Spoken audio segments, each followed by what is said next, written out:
Williams 6 ತಿಂಗಳ ಕಾಲ ಬಾಹ್ಯಾಕಾಶದಲ್ಲಿದ್ದು ಹಲವು ಸಂಶೋಧನೆಗಳ ಮೂಲಕ ವಿಷಯವನ್ನು ಹೊತ್ತುಕೊಂಡು ಭೂಮಿಗೆ ಬಂದಿದ್ದಾರೆ.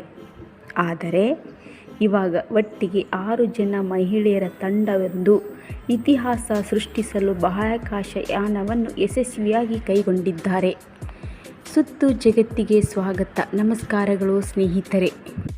6 ಮಹಿಳೆಯರ ತಂಡವು ಬ್ಲೂ ಒರಿಜಿನ್ ನೌಕೆಯಲ್ಲಿ ಬಾಹ್ಯಾಕಾಶ ಯಾನ ಕೈಗೊಂಡು ಇತಿಹಾಸ ಸೃಷ್ಟಿಸಿದೆ.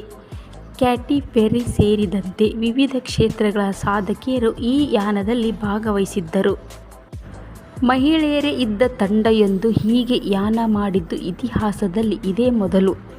ಭಾರತೀಯ ಕಾಲಮಾನ ಸೋಮವಾರ ಸಂಜೆ ಬ್ಲೂ ಒರಿಜಿನ್ನ ನ್ಯೂ ಶೆಪರ್ಡ್ ಗಗನನೌಕೆ ಪಶ್ಚಿಮ ಟೆಕ್ಸಾಸ್ನ ಉಡ್ಡಯನ ಕೇಂದ್ರದಿಂದ 107 ಕಿಲೋಮೀಟರ್ ಮೇಲಿನ ಪ್ರವೇಶಕ್ಕೆ ಯಾನ ಕೈಗೊಂಡು ಅಲ್ಲಿ 10 ನಿಮಿಷ ಕಳೆದ ಬಳಿಕ ಯಶಸ್ವಿಯಾಗಿ ಭೂಮಿಗೆ ಬಂದು ಇಳಿದಿದೆ.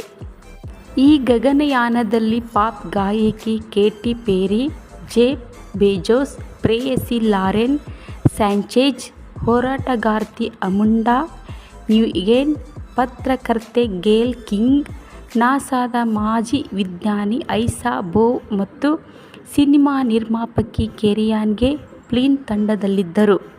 1963ರಲ್ಲಿ ಸೋವಿಯತ್